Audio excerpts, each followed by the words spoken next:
You wrote the two receivers picked in the top 10, Corey Davis and Mike Williams, may not have productive years for their rookie season. Who's going to be the best rookie wide receiver next year, you think?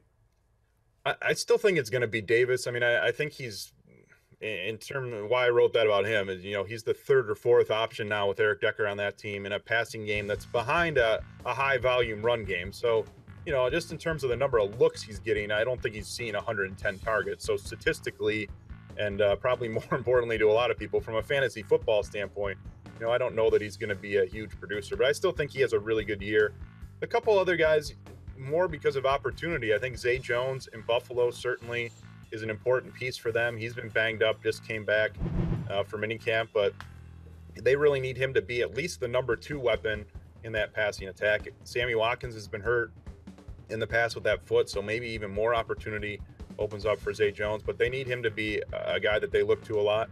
And then Cooper Kupp with the Rams, who you think about rookie receivers that have had an impact in their first year, and it's guys who are really polished, really nuanced in their game, come in sort of ahead of the curve in terms of learning how to play receiver.